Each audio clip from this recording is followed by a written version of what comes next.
Una década contra el neoliberalismo, una década ganada para las clases populares latinoamericanas. Uno de los rasgos más evidentes de esta década ha sido la coincidencia no casual de gobiernos de signo democrático progresista en la región. Pese a los diferentes ritmos, horizontes y acentos, nunca antes coincidieron en Latinoamérica y en el Caribe tantos ejecutivos comandando procesos de redistribución, de construcción de soberanía y de ampliación del campo democrático latinoamericano, que se encontró en cierta medida marcado por un repliegue defensivo de las ideas conservadoras, liberales y de los proyectos de las élites. El Estado volvió a estar en el centro de la discusión política y social, ya no como problema, sino como un espacio privilegiado de la política y la vida en común. El socialismo o la propuesta de construcción de un gobierno popular cobra una importancia política no tanto como un programa acabado, sino como un horizonte, como una tensión emancipadora. A diferencia de los primeros años, cuando la oposición era fácilmente asimilable al régimen neoliberal, hoy el destino de la izquierda en Latinoamérica se juega en su creatividad, su apertura hacia nuevas formas de hacer política y también, por qué no decirlo, en su habilidad para evitar que la bandera del cambio le sea arrebatada por una derecha posmoderna, con nuevas caras, discursos renovados, candidatos más jóvenes y más entrenados para desplegar sus campañas en estos escenarios post-neoliberales justamente pavimentados por la izquierda. En algunos países como Colombia, Perú o México, la derechización se produjo ya en el propio interior de los escenarios políticos, que nunca dejaron de ser realmente neoliberales y conservadores. Pero es alarmante que esta tendencia también se manifieste de forma contundente en países en donde durante más de una década han gobernado fuerzas progresistas. ¿A qué se debe este giro a la derecha tras una década progresista? ¿Qué está en juego en América Latina?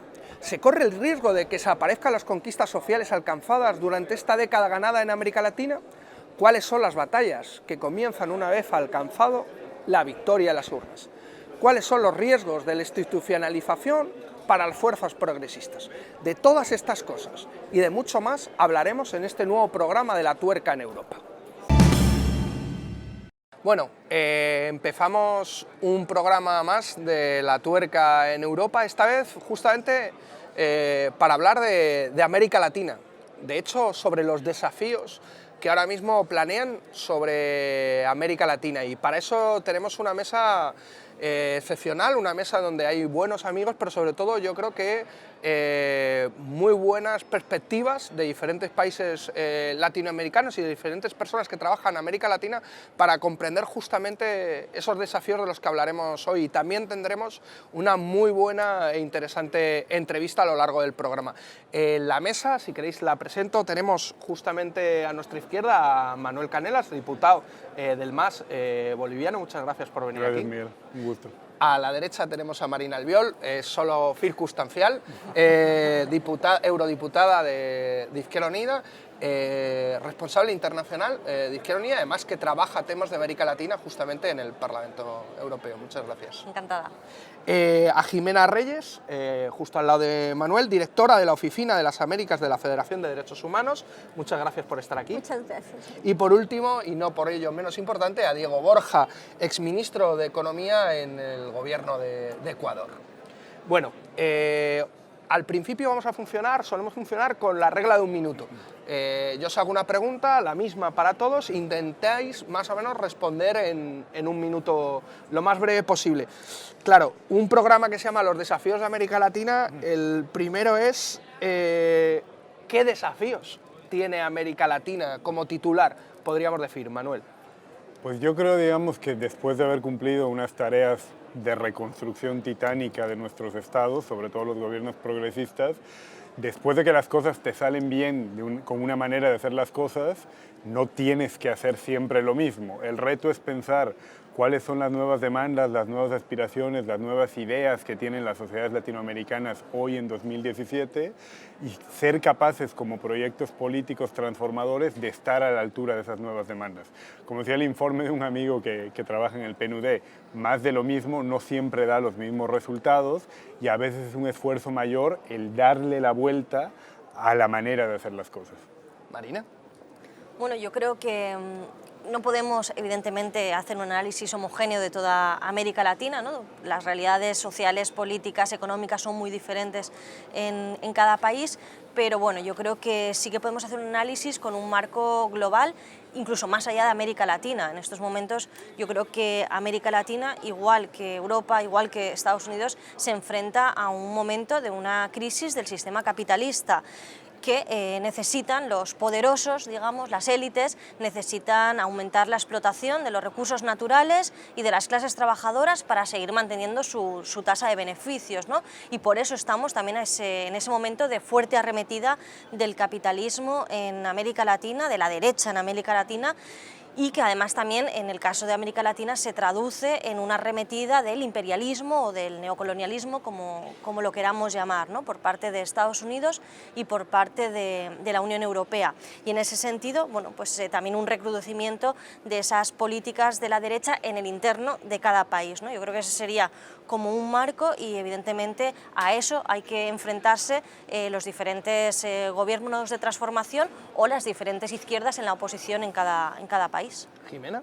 Sí, yo creo que hay dos grandes desafíos. El primero está relacionado efectivamente con esa mejoría que mencionaban los colegas. Ha habido una clase social, clase media que ha crecido en América Latina, pero ahora estamos frente a una crisis económica y una necesidad de buscar cómo coordinar este crecimiento que se pudo dar, que en todos los países de izquierda como de derecha se basó en los recursos naturales con desafíos como puede ser el del cambio climático. Y el otro gran desafío es que enfrentamos una crisis democrática, seguramente como no había en estos últimos 150 años, y se necesita pues repensar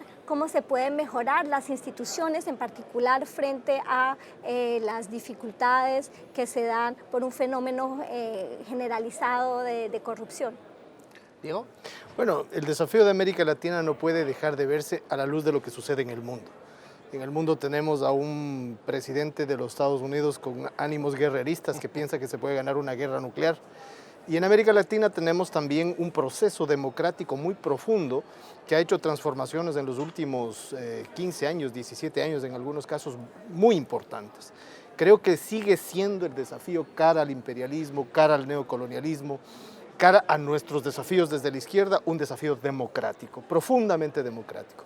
Creo que el desafío en América Latina es el desafío de la democracia radical, que tiene que ver con desafíos ambientales, con limitar el extractivismo y con una profunda participación de las sociedades en los procesos. Y creo que eso también atraviesa a los gobiernos de izquierda. Por ejemplo, en el caso venezolano, donde se pueden mirar muchos de los procesos en su máxima expresión, creo que un desafío democrático, de más democracia para resolver el problema, es el desafío fundamental. Cuando realmente hablamos ahora de los desafíos en América Latina, porque hemos vivido lo que podría ser conocido, que alguna gente habla de una década progresista, ¿no? O por lo menos una década de gobiernos progresistas que venía de una década, en cierta medida, de un envite neoliberal frenado en gran medida también por los movimientos sociales, una década en donde yo creo que podríamos decir que iniciamos o se inician las respuestas con ese alzamiento zapatista, ¿no? Que intenta romper la idea del final de la historia, que viene con victorias como la del gobierno venezolano de Chávez en su momento, muy ignorada por la izquierda europea, todo hay que decirlo, en sus primeros años, y que va con diferentes gobiernos en ese momento. Si hemos vivido una década progresista, si hemos vivido una década de avances, ¿por qué podríamos decir que se está dando un giro hacia la derecha, ¿no? ¿Cuál sería, o sea, el elemento? ¿Por qué pasa esto? O sea, porque lo digo porque teóricamente se ha ganado, se han hecho algunas mejoras. ¿Qué es lo que ha pasado? ¿Quién sabe? Yo empezaría diciéndote que precisamente el haber dado ese salto tan grande de transformaciones profundas, de recuperación en muchos casos del Estado, de derechos que no existían, de asambleas constituyentes que tuvieron una participación ciudadana radical, en el caso boliviano, en el caso ecuatoriano, en el caso venezolano, de una marcada del ritmo de la izquierda, no solamente a los gobiernos de izquierda, sino también a los gobiernos liberales o de derecha. Resulta que en un momento determinado los liberales tienen que volverse un poco más socialdemócratas porque los procesos fueron muy presionados. En ese contexto, evidentemente, hay necesidades de renovación, porque ya los gobiernos que en su momento fueron progresistas y de izquierda, ya son gobiernos y hay un desgaste del poder. Y las izquierdas que todavía no son gobiernos se miden a la luz también de los gobiernos que han pasado ya 15 años. Entonces ahí hay un desafío, como yo digo, de profunda democracia, que implica incluso el repensar a la idea de la revolución, a la idea del progresismo, a la idea de la izquierda, también a la luz del mundo, ¿no? O sea, que parece ser que cuando un partido de izquierda llega al gobierno se debilita. Claro. No, lo que sucede, si me permites, es un poco lo que conversábamos antes. A veces cuando las cosas te salen bien, hay que cambiar el modo de hacer las cosas, porque no siempre funciona igual. Tú tienes un largo ciclo de transformación institucional, pero cuando llevas mucho tiempo en el gobierno, en el manejo del Estado, los incentivos, la imaginación, de alguna manera se te agota un poco. Y hay que recuperar la calle, o sea, en el sentido de una comunicación y una interlocución institucional con lo que la gente quiere ahora, porque a veces, digamos, la imaginación en el Estado se va achicando. Uno incluso se acostumbra a la gestión estatal. Yo no lo vivo, digamos, en el caso boliviano con especial dramatismo. Yo creo que es algo más o menos lógico, pero incluso tienes que, cuando nosotros empezábamos a hablar de la década ganada y se teorizaba la irreversibilidad de lo logrado, inmediatamente ese relato es contestado con el fin de ciclo. Entonces tú dices, o estábamos en la década ganada irreversible, o todo puede ser tumbado hacia atrás. A mí lo que me parece es que sobre todo estás delante de nuevas preguntas, que hay que ser capaces de responder a nivel institucional, pero sin perderle el pulso a la calle. De todas formas, yo creo que estamos hablando de que ahora hay más gobiernos de derechas en América Latina, pero no sé hasta qué punto significa que haya habido un proceso de derechización, digamos, en la sociedad, porque si analizamos algunos casos, en el caso de Argentina, Macri llega al gobierno no con un programa neoliberal, el programa neoliberal era su programa oculto. En realidad, el programa con el que se presenta a las elecciones no era un programa de ruptura con la época anterior. Es decir, lo tuvo que ocultar para después poder aplicarlo y además para poder aplicar ese programa de recortes y tan neoliberal, lo está haciendo con unas medidas de represión, con una ley, estilo ley Mordaza, como la que tenemos en España, importante. Luego el caso de Brasil, para poder llegar a tener ese gobierno de derechas, han tenido que hacer un golpe de Estado en Brasil. O el caso de Venezuela, para que ganara la derecha las legislativas en Venezuela ha sido después de una guerra económica, de un proceso de injerencia, de desestabilización. Quiero decir que sí que es cierto que hay más gobiernos de derechas, pero tengo mis dudas de si la sociedad ahora mismo es más de derechas que hace una década en América Latina, ¿no? Lo dejo ahí como duda. Desde la perspectiva de derechos humanos, yo creo que hay que mirar estos gobiernos progresistas que llegaron efectivamente, por ejemplo, con unas constituciones avangardistas en términos de derechos, bien sea la de Bolivia o la de Ecuador. Era muy interesante el tema de los derechos de la naturaleza, el rol que se le querían negar a la propiedad intelectual, etcétera, etcétera. Pero eso fue en el papel. Luego, efectivamente, yo creo que no sé si es un desgaste o se cortó la relación con las bases, pero en muchos de estos países dichos progresistas ha habido una limitación de derechos fundamentales como la libertad de expresión, donde estos mismos movimientos, puede ser en Bolivia, que realmente apoyaron a los gobiernos, ahora están siendo criticados porque denuncian, por ejemplo, el extractivismo, que también es utilizado por esos gobiernos. Y en ese sentido, como bien los gobiernos de derecha que están ahora reemplazando no son derechos de gobiernos sociales demócratas, y eso es también la gran preocupación, es que es un giro, pero no es un pequeño giro. O sea, estamos con unos gobiernos que quieren cortar todo lo que se logró en términos de derechos, y además ahora con el apoyo de Trump hay un real riesgo que en términos de libertades fundamentales vayamos hacia un enorme retroceso. Sobre lo que habéis hablado hay dos cosas que me gustaría incidir. El riesgo de la institucionalización. Manuel no lo ha hablado directamente así, ha dicho que se nos seca la imaginación, ¿no? Pero hasta qué punto ese secársenos la imaginación también puede ser un riesgo claro de institucionalización y en cierta medida, bueno, pues has encontrado un espacio de confort nuevo, ¿no?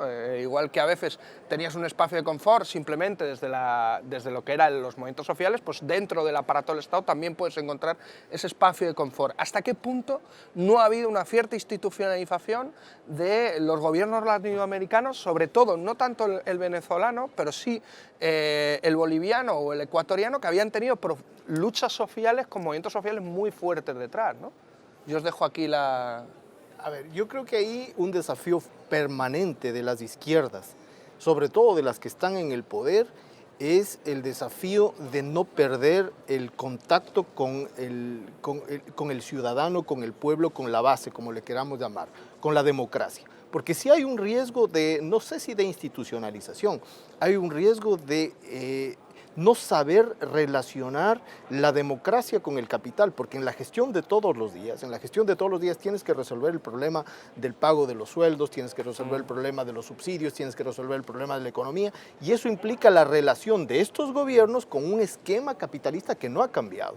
Y ahí hay el riesgo precisamente de que en esa gestión no te olvides de lo que es el vínculo con la democracia. Y precisamente si tú surgiste de movimientos sociales anti-extractivistas, luego empieces a reprimir a los movimientos sociales que se oponen. Si tú surgiste de movimientos de profunda democracia, luego ya no te convenga que haya tanta democracia. Entonces, ahí hay un elemento permanente que yo le llamo de democracia radical, de democracia permanente, que evidentemente tiene que ver con la lucidez política también de los dirigentes. En este momento yo creo que se vive en América Latina un hecho que mediatizado muchísimo, como es el hecho venezolano, donde la derecha mundial quiere aprovecharse del problema venezolano para decir que no sirve ese socialismo que es autoritario, pero creo que también hay autocrítica en el proceso venezolano que habría que hacerla, y que esa autocrítica tiene que venir de esa relación democrática donde el confort del poder tiene que ponerse en cuestión.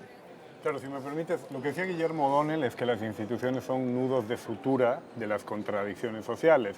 Por un lado, es verdad que cuando tú garantizas 8 horas de trabajo asalariado y no más, generas unos beneficios y unos derechos, pero alguien te diría, al final lo que haces es domesticar porque sigue primando el capital. Yo creo que esa tensión es consustancial a todo logro institucional. Yo soy muy poco, digamos, autonomista movimentista, en el sentido de que yo creo que una agenda de esas, en el caso boliviano al menos, si no lograba trasladarse al campo institucional vía una asamblea constituyente, era imposible de pensar en universalizar ciertas conquistas. Ahora bien, siempre hay una tensión de acomodamiento institucional. O sea, yo creo que una fase de institucionalidad es necesaria para generalizar, para que lo particular se transforme en algo general. El tema es ser capaz de algún modo de cortocircuitar eso, sin que suponga un rollo de solo se transforma desde la calle. Hay que ser capaces de cortocircuitarlo, de innovarlo, de mejorarlo. Y yo creo que es el reto que tienen sobre todo las fuerzas que están en el ejercicio de gobierno, de cómo abres a la vez que estabilizas. Y la otra cuestión que os quería poner encima de la mesa es, además de lo que habíamos hablado de la institucionalización, de si es reversible o no los cambios que se han hecho. O sea, porque Manuel lo decía, ¿no? Nosotros hemos hablado de que es una década ganada, es una década irreversible. ¿Eso es real? O sea, ¿se puede revertir lo que se ha construido en América Latina? Bueno, yo creo que ahí, ahora vamos a empezar a ver, ¿no?, hasta qué punto las reformas o las transformaciones son o no son irreversibles, ¿no? Y desde luego ahí vamos a ver dos modelos diferentes, ¿no? Porque yo creo que hay modelos donde se hizo incluso un proceso constituyente, ¿no? Como en Bolivia, en Ecuador, y modelos donde no se hizo ese proceso constituyente, ¿no? Yo creo que ahí vamos a ver algunas diferencias, pero también hasta qué punto ha habido una transformación de ese sistema económico que ahora pueda permanecer. De todas formas, sobre también lo que hablábamos antes de cuando la izquierda llega al poder, ¿no? Cuando la izquierda llega al poder, dos reflexiones. Una, cuando la izquierda llega al poder, todos los poderes reales van a trabajar desde el primer día por echarla del poder, por métodos democráticos o no democráticos, ¿no? Los poderes económicos, los poderes militares, en algunos casos los poderes internacionales. Por tanto, esa yo creo que la primera diferencia y el por qué la izquierda a veces se debilita cuando llega al poder. Bueno, en ese sentido, porque hay mucho poder en contra trabajando por ello. Y en segundo lugar, importantísimo el peligro que siempre tenemos del alejamiento de las bases, y yo creo que ahí hay que recordar la imagen de Venezuela, donde fue el pueblo el que salvó el golpe de Estado del 2002 contra Chávez, y creo que esa imagen es la que no se nos debe olvidar, ¿no? de trabajar en ese sentido siempre, y por supuesto el peligro de la claudicación, que es que siempre está y siempre hay que trabajar contra ese peligro que está ahí presente, y se trabaja pues, bueno, yendo hacia el final de los procesos y no quedándose a medio camino, ¿no? Sí, yo quería decir algo que relaciona un poco las dos preguntas sobre la institucionalización. La gran dificultad ha sido que el principio democrático requiere que haya cambios de gobierno.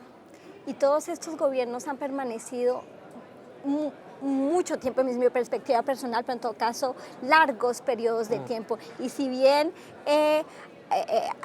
se dieron al inicio cambios muy importantes, etcétera, sobre estos finales de gobierno, bien sea de Ortega, de Correa, sin hablar de la situación de Maduro, estamos en unas situaciones críticas de graves problemas, en particular relacionados con la libertad de expresión. Y eso también se debe a justamente la capacidad de a la vez hacer cambios estructurales, y que estos cambios estructurales la población quiera que permanezcan. Es muy triste lo que va a pasar ahora con Venezuela, ¿no? La situación de Maduro es muy criticable, la actitud que está teniendo. Y en ese en ese sentido, sí, algo que desde nuestra perspectiva ha fallado es que ha llegado un momento en que se han puesto en pie estrategias de las élites también de izquierda para permanecer en el poder. Dejando de lado las ideas progresistas que nosotros halagábamos desde la perspectiva de derechos humanos. Y un segundo punto bien importante, donde creo que la Unión Europea ha tenido un rol un poco nefasto, es el tema de China. La influencia que ha tenido China en el modelo político de algunos países, como puede ser Nicaragua, como puede ser Ecuador, obviamente no ha ayudado a construir una democracia participativa y que se alargue en reformas estructurales positivas para los derechos humanos. ¿Y por qué decía que la Unión Europea? Porque nosotros, en todo caso, siguiendo las discusiones de este acuerdo de asociación de hace 10 años, al inicio de todos estos gobiernos con Ecuador, con Bolivia, ahí había una posibilidad para la Unión Europea de crear una relación económica con estos países, y hubo un cierto menosprecio para estos nuevos modelos que se estaban instalando, que hizo que se cortaran en parte la relación, y que estos países como Ecuador, como otros, se acercaran a otras potencias como China, que claramente es un régimen dictatorial y entonces pues tiene influencias negativas. Tú preguntabas sobre la reversibilidad. El riesgo mayor, creo yo, que es el que la reversibilidad de los procesos se produzcan dentro de los propios gobiernos de la izquierda. Ejemplo, el movimiento social ecuatoriano se oponía radicalmente a la firma de un TLC con Europa. El presidente Correa personalmente era opuesto a un TLC con Europa, y el gobierno del Ecuador ha firmado un TLC con Europa el año pasado, ¿no? El riesgo está en una restauración conservadora dentro de los propios gobiernos al abandonar elementos fundamentales de lo que es la revolución, de lo que es la democracia radical, de lo que es la participación popular. Creo que ese es el mayor riesgo, porque si es que la amenaza viene de la derecha, no nos llama la atención. Si la amenaza viene del imperialismo, no nos llama la atención. Lo que nos preocupa es que esta reversión de procesos se dé desde los gobiernos. Obviamente hay otro elemento que pesa sobre la posibilidad de la reversión, que es la crisis. Cuando tú empiezas a disminuir la cantidad de recursos para poder hacer transformaciones, tienes también ahí un problema, pero eso hay cómo capearlo si es que tú tienes una línea clara. Mi preocupación fundamental sería que la reversión venga de una falta, llamémoslo así, de consecuencia política con lo que ha sido un programa de revolución y de transformación. Manu, sí. Discrepando un poco con ambos compañeros, primero no creo que uno de los criterios, digamos, no sé, destacables en forma negativa sea la continuidad de los gobiernos, porque los gobiernos continúan porque ganan en las urnas. El tema sería si continúan sin ganar en las urnas, por supuesto que sería una barbaridad.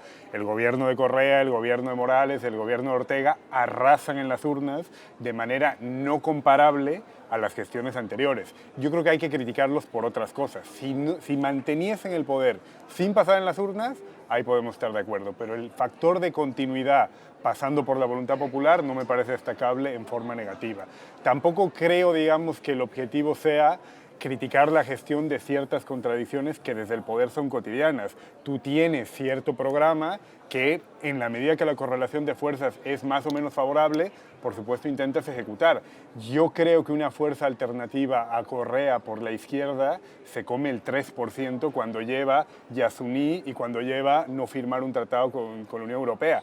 En ese sentido, hay que ser, yo creo, un poco más realistas a la hora de hacer críticas a la gestión de poder, porque como decía Marina muy bien, es que hay una articulación de los que de verdad mandan que te van a mostrar los límites con claridad.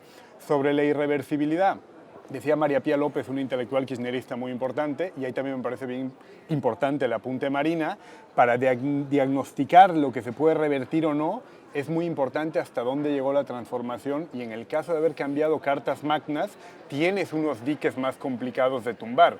Pero decía María Pía López, nosotros hablábamos en Argentina de década ganada y reversibilidad, y lo primero que vimos con Macri es a 3 meses de asumir una dirigente social como Milagros Sala detenida en la cárcel, te tumban las paritarias, te reprimen a los docentes. Entonces ahí yo creo que es el riesgo, para mí es más criticable eso de creernos que el éxito estatal institucional se sella solo desde un discurso estatal. O sea, nosotros decíamos desde el poder, esto es irreversible y década ganada, y te muestra una derecha organizada que no, y una relativa desconexión con la nueva calle. En Bolivia y en Ecuador habría que preguntarse si cuando decimos movimiento social y antiimperialismo seguimos aglutinando las demandas y necesidades como hace 10 años. Hay que ser capaces de percibir eso. ¿Qué es lo que demanda en clave progresista de los gobiernos de ahora la gente? Si no lo sabemos ver, vamos a ir retrocediendo electoralmente. ¿Cuáles son las batallas para vosotros que comienzan una vez ganado las urnas? Lo digo porque normalmente nosotros estamos acostumbrados a dar las batallas hasta llegar a las urnas, pero luego muchas veces nos pasan por las urnas, ¿no? Que se suele decir. No terminamos ver cuáles son justamente las siguientes batallas que te encuentras, ¿no?, en la gestión del poder. De hecho, el único caso reciente en Europa es el de Syriza, y vimos cómo acabó. De hecho, bueno, yo pude conocer justamente a Diego en la auditoría que organizó el Parlamento griego de la deuda griega, ¿no? Pero vimos cómo terminó. ¿Cuáles son las batallas que se dan justo después de ganar, ¿no? Bueno, no, yo por apuntar una de las batallas, ¿no? Y una cuestión que yo creo que es absolutamente imprescindible tanto para llegar al poder, o más que al poder, al gobierno en algunos casos, como para poder mantenerse luego, ¿no? Y es la movilización en las calles. Es decir, Syriza, en el caso de Syriza es muy evidente, Syriza llega al gobierno después de varias huelgas generales de 48 horas. Y la cuestión es que cuando se está en el poder hay que mantener ese nivel también de movilización, porque la izquierda no va a poder llevar a cabo transformaciones profundas en la sociedad si no es con el pueblo en la calle apoyando todas esas medidas, y apoyándolo en la calle en el sentido de movilización y de respaldo, porque es lo que decíamos antes, va a tener en contra todos los poderes fácticos. Entonces necesitas al pueblo movilizado y en la calle. Entonces, bueno, yo creo que eso sería uno de los elementos que en algunos casos se ha dado y que en otros, al no darse, bueno, pues es mucho más complicado llevar a cabo esos avances o esas transformaciones. Lo siento que os interrumpa ahí, pero hay una cosa que me llama la atención.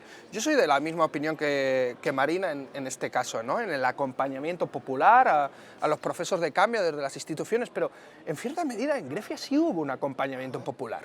O sea, sí hubo un desborde, sí hubo un apoyo muy fuerte en un referéndum justamente a el no a la austeridad, ¿no? Yo creo que no han podido fallar más cosas. O sea, lo digo por elementos que a lo mejor en América Latina sí se dieron y podemos aprender. Cierto acompañamiento regional, o sea, no hubo solo un gobierno, sino hubo un acompañamiento de diferentes procesos. No sé, lo digo por también intentar salirnos a veces también de esas dinámicas. O sea, además del acompañamiento popular, solo en un país, tiene que ser en un entorno regional, no sé, por polemizar un poco también en ese sentido. Y compartiendo completamente con Marina, es decir, en el caso griego, el pueblo se pronuncia en contra de la austeridad y la institucionalidad de un gobierno de izquierda supuestamente se va para otro lado. Yo creo que la primera tarea, siguiendo con la pregunta que tú hacías, Miguel, de un gobierno cuando gana las elecciones, especialmente de la izquierda, es no tenerle miedo al pueblo. En el caso boliviano, Evo Morales puso en consideración del pueblo y perdió el poder reelegirse. Y yo diría, por ejemplo, en el caso venezolano, no hay que tenerle miedo al pueblo. Hay un escritor colombiano, William Ospina, que le escribe una carta a Maduro, al presidente de Venezuela, en estos días, en que le pide 4 cosas. Le dice, vaya a las elecciones regionales, ponga fecha para las elecciones presidenciales, deje libre a los presos políticos y no les impida de participar a los políticos de oposición.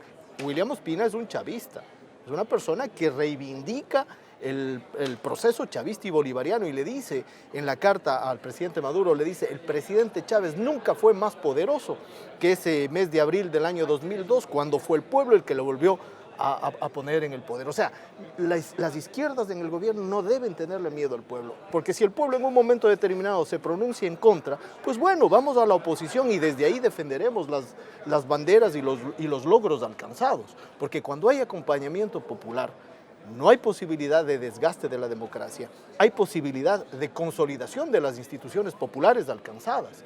La constituyente ecuatoriana, boliviana, venezolana se hacen con una participación popular desbordante, que logran precisamente ese dibujar y ese escribir unos derechos impensables, del derecho de la naturaleza y muchos otros más. Entonces creo que la primera tarea, además de muchas otras, sería no tenerle miedo al pueblo en todo el sentido de la palabra. No es un tema de entregar a una suerte de asambleísmos, no, hay que institucionalidad, hay que construir dirigencia política, etcétera, pero eso implica siempre un acompañamiento popular regional, ¿no? También la debilidad de estos procesos puede ser que en un momento determinado se tienen dimensiones únicamente nacionales. En el caso de América Latina se han hecho avances regionales. El tema de la creación de la comunidad de estados latinoamericanos es un avance fundamental. La fortaleza que en un momento determinado logró UNASUR es un avance fundamental. La crítica democrática a la OEA es un avance fundamental. Entonces, creo que estos elementos son acompañamientos populares con avances institucionales de carácter regional. Bueno, en todo caso, por apuntar eso, ¿no? El pueblo suele expresarse en elecciones y en las urnas. Los gobiernos progresistas solo han perdido una elección los últimos 17 años. Solamente se perdió una vez en las urnas. Has consultado muchas veces al pueblo. Referéndums en Venezuela, elecciones en Ecuador. Sí, por eso, pero digo, tampoco hay que apuntarlo como una tendencia, porque cada vez que han ido a las urnas han ganado.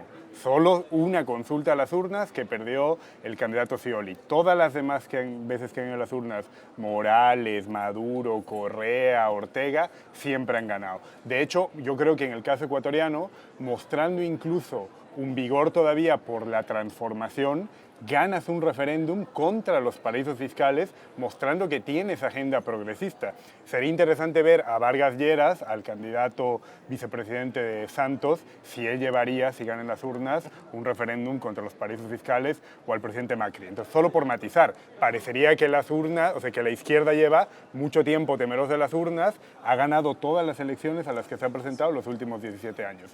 Tengo que matizar ese punto desde nuestra perspectiva de la Federación Internacional de Derechos Humanos. Sobre las últimas elecciones de Ortega, consideramos que no fueron libres y transparentes, y eso hay que decirlo, y es un grave problema en términos de derechos humanos. Efecto Trump.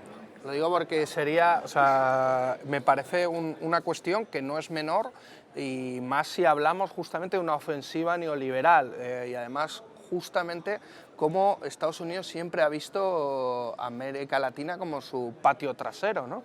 Y es esta década también de conquistas sociales la que se revela justamente contra esa noción. ¿Cómo puede afectar Trump a la geopolítica, incluso a los gobiernos progresistas en América Latina, y cómo puede dar alas De hecho, el efecto con Macri es claro, ¿no? Cómo intenta buscar alianzas el propio Trump con lo que podrían ser los Trumps latinoamericanos, ¿no? Pues, dale. Sí. Muy preocupante la llegada al poder de Trump, que es un dirigente profundamente racista, sexista, sobre todo para el continente latinoamericano, que uno de los grandes desafíos que no hemos mencionado todavía es la polarización de sur a norte de la población, que se ve a veces en una cierta inmadurez en sus democracias. Y entonces Trump, ¿qué papel va a jugar? Va justamente a ir a aumentar esa polarización, y ya dijo que no quería apoyar el proceso de paz en Colombia, y fue Uribe y Pastrana a visitarlo antes mismo de que se reúna con el presidente. Ya se imagina que va a tener una visión parcial y a querer exclusivamente apoyar a gobiernos de derecha. Entonces eso es muy preocupante justamente cuando se estaba tratando de luchar contra esta polarización. Después también el tema de la migración y la visión que él tiene de la migración, cuando Obama, bien que mal, había justamente puesto en pie una voluntad de apoyar a todo este triángulo México, América Central, también en términos de desarrollo interior y de respeto a los diferentes gobiernos. Es obvio que Trump tiene una visión muy binaria de la migración. Tal vez va a ser interesante ver qué va a pasar con México, ¿no? Nosotros tenemos una visión muy crítica de la situación mexicana, que es una de las crisis más graves de derechos humanos de toda América Latina, ahí pues puede que se rompa esta alianza que existía entre México y Estados Unidos por el tema de la migración, y en ese sentido puede que obligue el gobierno mexicano a por fin hacer algo frente a la gran violencia que existe en México, donde creemos que hay crímenes de lesa humanidad que se cometen, y a la lucha contra el narcotráfico, que está coludido con el Estado en gran parte. Solo un apunte muy rapidito. A mí lo que me parece, digamos, que yo creo que va a tener un efecto claro es la derecha latinoamericana, como igual comentaba Marina, intentó disfrazarse de lo que no era para ganar elecciones. El hecho de no tener a los halcones demócratas, que siempre han tenido mejores formas, pero son igual de terribles en la política exterior, va a desvelar a la alternativa latinoamericana a los gobiernos progresistas, porque se va a encontrar con Trump. No se van a oponer a él. Entonces ahí va a quedar un poco claro que, más allá del maquillaje, las alternativas a los gobiernos progresistas con capacidad de ganar una elección siguen siendo los amigos de los Estados Unidos, mande Obama o mande Trump. Porque no nos queda muchísimo tiempo, entonces sí que me gustaría haceros algunas preguntas más, ya que tenemos perfiles tan interesantes encima de la mesa. Yo quería empezar con Diego Borja, sobre todo con un elemento de la revolución económica que en cierta medida planteó el Ecuador, ¿no? Yo creo que hubo tres temas que me gustaría que, si le pudieras dar una pincelada, lo digo porque dentro de esas conquistas que hemos hablado aquí, sí que son interesantes para también los procesos que estamos viviendo en Europa. El primero fue el tema de la renegociación de la deuda, ¿no? Y la auditoría que se hizo en Ecuador. Otro elemento es la renegociación también de los contratos petroleros, que también fue un elemento central. Y por último, la reforma fiscal, ¿no? Serían tres momentos de los primeros gobiernos de Correa, que yo creo que es muy interesante. ¿Qué balance harías de esto? Mira, el camino que condujo a estos y otros elementos de transformación económica era algo que es de sentido común, pero que en América Latina estaba absolutamente trastocado, que es el poner al ser humano por encima del capital. Y eso lo dice en nuestra Constitución, y quizás eso nos permitió hacer algunas cosas. Yo tuve el honor, en realidad, de ser la persona que condujo la renegociación de la deuda.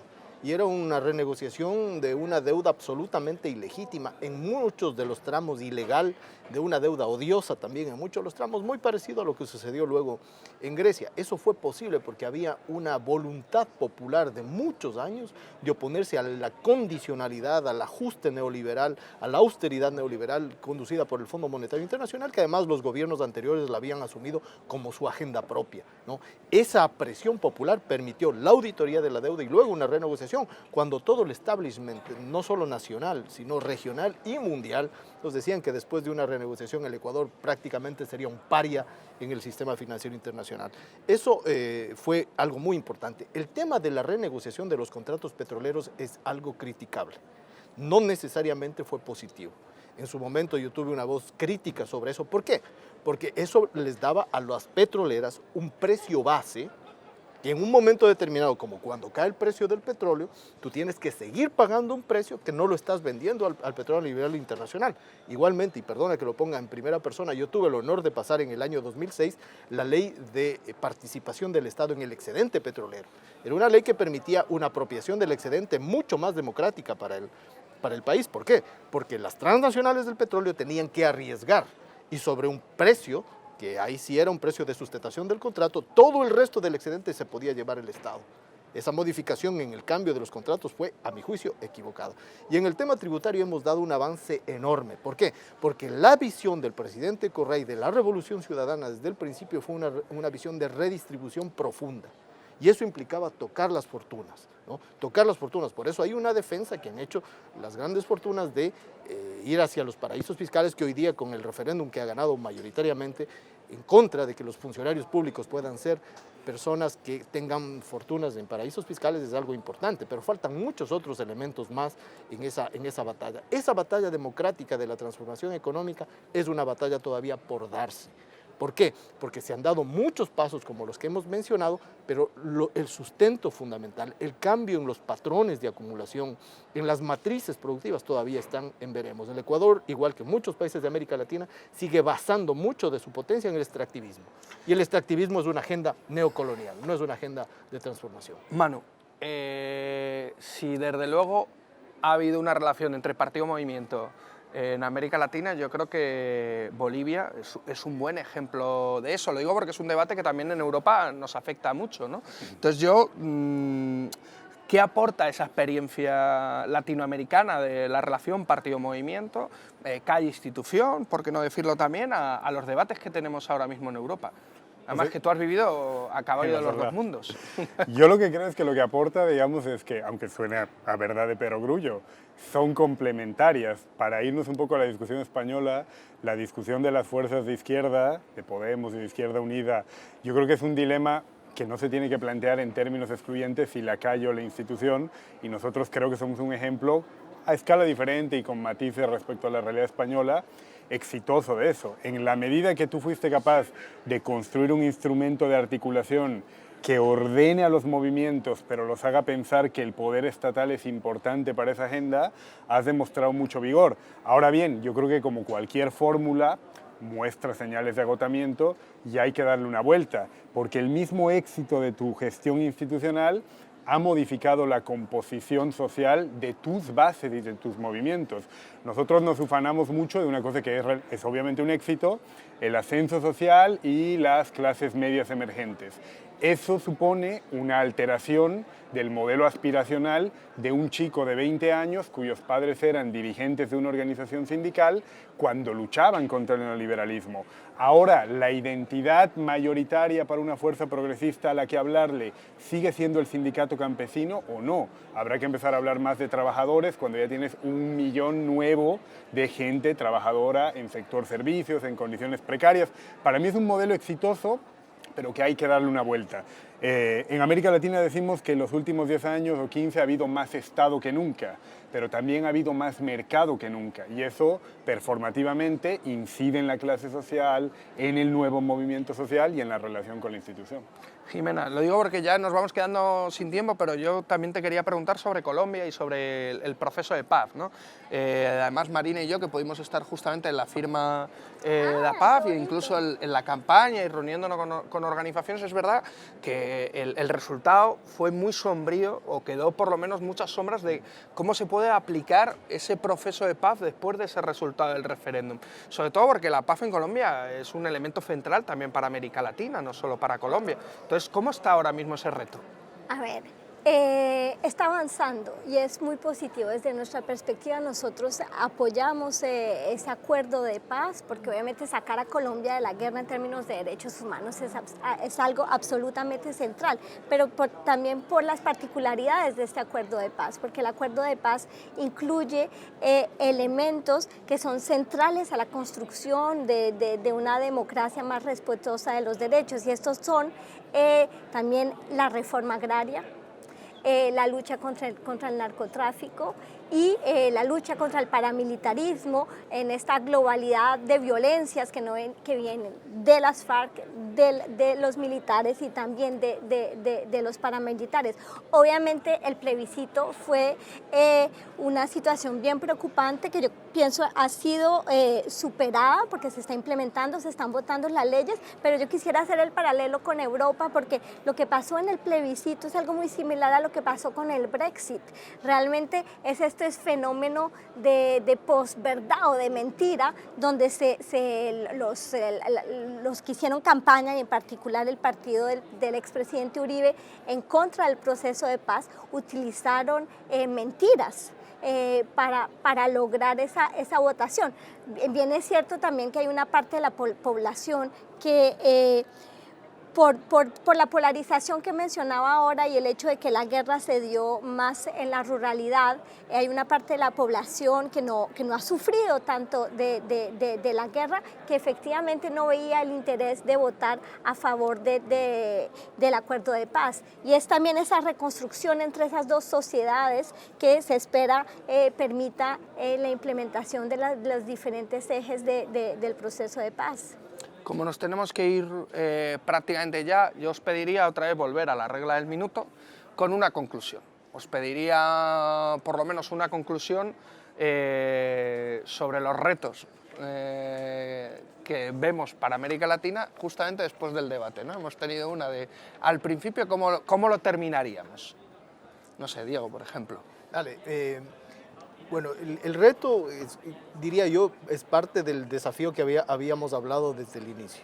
El reto en este momento para los gobiernos progresistas en América Latina es evitar ese riesgo de desconfigurarse, ese riesgo de desconfigurarse a la luz del manejo del poder.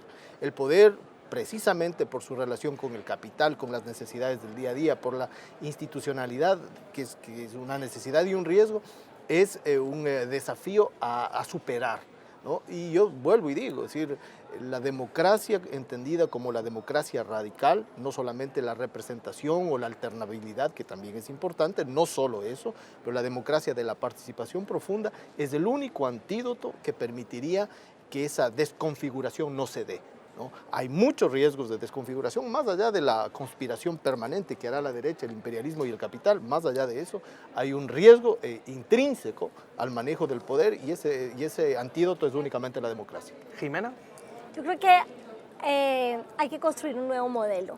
Y eso no se hizo por los gobiernos de izquierda. No lo están haciendo los gobiernos de derecha. Ese es un gran desafío, es un desafío mundial, y frente al peligro del cambio climático, que está también relacionado con todo el proyecto extractivista o de desarrollo, es algo que a nivel mundial vamos a tener que superar. Pero también otro reto es el reto de la construcción de democracias perennes, de una verdadera, en todo el continente, lucha contra la corrupción. Tenemos unas élites de derecha, de izquierda, que no están respetando lo que son los principios básicos de la democracia, la independencia de la justicia y el hecho de actuar para el interés general y no para intereses individuales. Esto es un enorme desafío, y el último que mencioné para América Latina en particular es que logremos superar la polarización. Si se quiere construir sociedades respetuosas de los derechos y donde cada ciudadano esté mejor, se necesita poder superar la polarización. ¿Y qué es lo que estamos viendo? Que la polarización está llegando a la Unión Europea. En vez de mejorar la situación de América Latina, es un fenómeno que se está agrandando a nivel de todas las democracias occidentales, este tema, esta incapacidad de dialogar y de trabajar juntos de diferentes partidos políticos. Marina. Bueno, yo ya que estamos en el Parlamento Europeo me voy a permitir hacer las conclusiones hablando un poco de la relación Unión Europea-América Latina, ¿no? Que yo creo que es interesante. Yo creo que aquí se ve claramente cómo hay una alianza de las élites europeas con las élites de América Latina para intentar revertir todos estos procesos de transformación de los últimos años. De hecho, aquí en el Parlamento Europeo vemos constantemente cómo se hacen resoluciones de condena a Cuba o a Venezuela, pero en cambio no se ha condenado el golpe en Paraguay, en Honduras, o ni siquiera se ha querido debatir sobre el golpe en Brasil. Otro elemento que también vemos aquí es cómo los tratados comerciales son ese caballo de entrada del neocolonialismo de Europa en América Latina, ¿no? Y cómo con gobiernos amigos tenemos estos tratados en Colombia, en México, en Chile, o cómo a otros gobiernos, digamos que de alguna manera les imponen o les chantajean para establecer estos acuerdos, ¿no? O ahí tenemos el cómo se presiona, bueno, buena parte de los ataques a Venezuela también son en el sentido de conseguir ese acuerdo Unión Europea-Mercosur, ¿no? En ese sentido, que son acuerdos evidentemente para seguir expoliando América Latina, ¿no? Yo creo que en ese sentido, si hay una alianza de las élites dominantes de Europa con América Latina, lo que tenemos que trabajar es una alianza, ¿no? de las clases populares y una alianza de la izquierda entre Europa y en América Latina que nos permita también combatir eso. Manuel. Dos cosas, digamos. De cara a los gobiernos progresistas o a las fuerzas progresistas, no caer en la tentación del repliegue. Entonces, cuando uno está amenazado, asediado por una serie de poderes muy poderosos, valga la redundancia, hay que tener cuidado de no caer en la tentación del repliegue y en no dejar de ser audaces, porque esa es mi principal preocupación. Entre estar mucho tiempo en la gestión del Estado, en las instituciones, alejado tal, y ver una amenaza muy grande, uno tiene la tentación de quedarse con lo que uno cree que son los muy nuestros. Y a mí me preocupa a veces cuando volvemos a hablar, ¿sabes?, en exceso de los enemigos ya viejos. El neoliberalismo es el culpable, tal. En eso coincido en parte con lo que decía Diego. Hay que ser capaces de no dejar de tener una agenda audaz y no quedarte solo con que te van a atacar y por eso yo me repliego. Ahora bien, es cierto que como segunda parte yo no perdería de vista al adversario, de identificar al enemigo. Más allá de las críticas, que yo creo que muchas son muy razonables a los gobiernos progresistas, hay una serie de intereses agazapada y cada vez menos agazapada a puntito de volver. Y ya tenemos un Macri y ya tenemos un Temer para ver qué es lo que sucede cuando vuelven. Porque no vuelven, no toman el poder los amables que van a llevar una institucionalidad genial, post-extractivista, ahora sí más transformadora y más popular. Eso no existe como alternativa electoral. Lo que existe como alternativa electoral, hasta que uno trabaje y vuelva mayoría las ideas de Eduardo Gudinas o Maristela Svampa, que a mí me gustaría que ganen elecciones, pero por ahora no, viene un Macri y viene un Temer. Y ahí tú tienes, como decía Marina, el doble baremo. Peñalosa, el alcalde de Bogotá, reprime mucha más gente el mismo día que reprime la fuerza venezolana, no dice absolutamente nadie, y tienes portadas de todos los diarios europeos contra la represión. El alcalde Peñalosa en Bogotá ese mismo día reprimió discapacitados, nadie dijo nada. Que Peña Nieto y su canciller sean el ejemplo que gana titulares en el país para llamarle la atención a Venezuela es cuando menos una vergüenza. Entonces, nosotros no caer en la tentación del repliegue y nuestros críticos no perder que hay un enemigo que más allá de nuestras contradicciones es mucho más malvado y es mucho más grande. Bueno, muchísimas gracias por haber estado aquí en La Tuerca, en esta mesa, y yo me quedo justamente con dos cosas que habéis dicho al final. Ser audaces, nunca dejar de ser audaces y tener por lo menos, intentar salir de normalmente nuestros espacios de confort, no solo para construir mayorías sociales, sino para intentar también construir ese pueblo que impida que los cambios que se construyan se puedan revertir luego por el avance neoliberal. Y por último, lo que ha dicho Marina, que yo creo que sería como una especie de llamado a la acción, ¿no? Vamos a coordinarnos, vamos a intentar crear esos puentes justamente entre los pueblos de los dos lados del Atlántico y no los muros que quiere construir Trump. Con eso, muchas gracias y hasta la próxima. Desde aquí, desde el Parlamento Europeo, y esperemos que en otra tuerca, al menos con gente tan interesante como la que hemos tenido en esta mesa.